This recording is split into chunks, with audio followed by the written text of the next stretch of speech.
বন্ধ হয়ে পড়ে লক্ষ লক্ষ টাকার ব্যয়ে তৈরি দ্বিতল বিদ্যালয় ভবন বন্ধ। স্কুলের গেটের তালায় ধরেছে, মরছে, জড়িয়ে পেঁচিয়ে ঢেকে আছে লতা পাতা।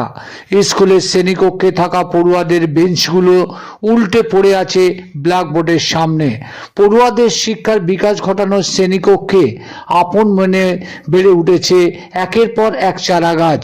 জানলা দিয়ে উঁকি মারা সবুজ পাতাযুক্ত গাছ জানান দিচ্ছে, বন্ধ হয়ে পড়ে থাকা এই বিদ্যালয়ে এসো, লুকোচুরি খেলি।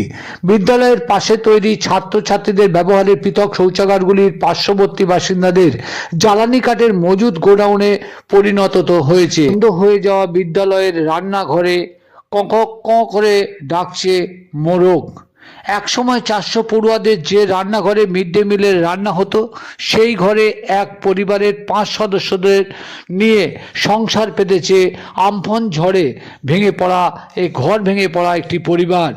এমনই বন্ধ হয়ে যাওয়া বিদ্যালয়টি হলো দেগঙ্গার হাদিপুর ঝিগড়া 2 গ্রাম পঞ্চায়েতের উত্তর আফজানগর আদর্শ বিদ্যালয়ে। করোনা কাল থেকে বন্ধ হয়ে এভাবেই পড়ে আছে বিদ্যালয়টি।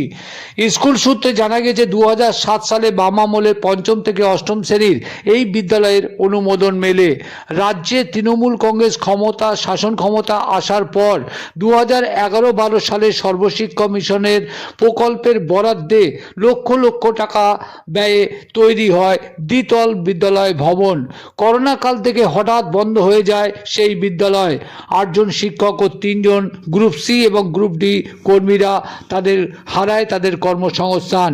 বারাসাত হাসনাবাদ রেল শাখার ধারে এই বিদ্যালয়টি গ্রামের পড়ুয়াদের শিক্ষা অর্জনের সুবিধা পেয়েছিল।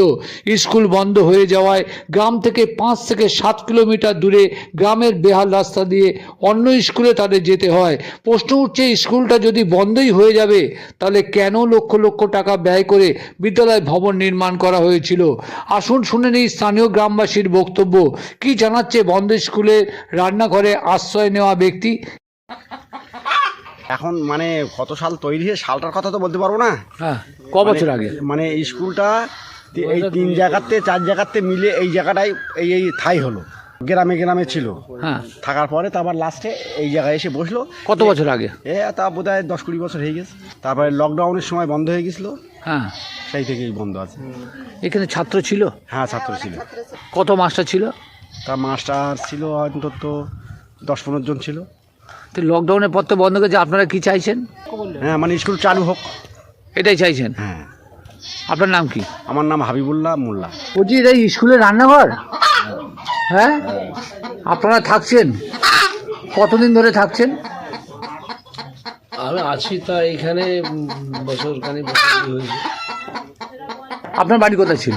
বাড়ি আমার ওই ভিতরে ছিল। কি নাম আপনার? নজরুল মন্ডল। আর এখানে থাকতে দিল কারা? থাকতে ধরে বলতে সেই আমফান ঝড়ে যে একটা ওয়েদার আবহাওয়া খারাপ ছিল না, আমার ওই ঘর ছিল রেলের ওইখানে। হ্যাঁ, ওই যে রেলের ওই কোয়ার্টার ঘরে নিচ্ছে, এবার ওখান থেকে ঘর ভেঙে গেছে বলে আপনাকে এখানে থাকতে দিয়েছে? মানে ওই বেটের ঘরে ভেঙে গেছিল। কত বছর আছেন এখানে? ওই আমফানের সময় থেকেই। মানে ক বছর হলো? আমফান হয়ে গেছে ক বছর হবে, বছর 4-1 মানে স্কুল প্রথম স্কুল। আপনার ঘর আর হলো না? না, ঘর হলো না বলতে রেলের ওই জায়গাটা ঘর করবো, রেলের একটু মানে খুব খরাখর চলছে তো। তো এখানে থাকতে দিল কারা? থাকতে দিল ধরো এবারে মানে আমাদের যে মাস্টার ছিল, হ্যাঁ, সে মাস্টার হেল্পে ছিল, হ্যাঁ, মাস্টার আর কি সহযোগিতা ছিল, আমাদের গ্রামের লোক ছিল। তার জন্য পয়সা দিতে হয়? না, পয়সা দিতে হয় না। আপনার পরিবারে কজন সদস্য থাকেন? আমরা পরিবারে এখানে আমরা আছি, ধরেন আমার 2 মেয়ে আছে, 1 ছেলে আর আমি, 5 জন। মানে এই স্কুল বন্ধ হলো কত থেকে? স্কুল বন্ধ আছে মোটামুটি তা প্রায় 8-9 বছর হয়ে গেছে। 8-9 বছর। হ্যাঁ, এক সময় স্কুল চলতো? হ্যাঁ, চলতো। আপনার নাম কি? আমার নাম নজরুল মন্ডল।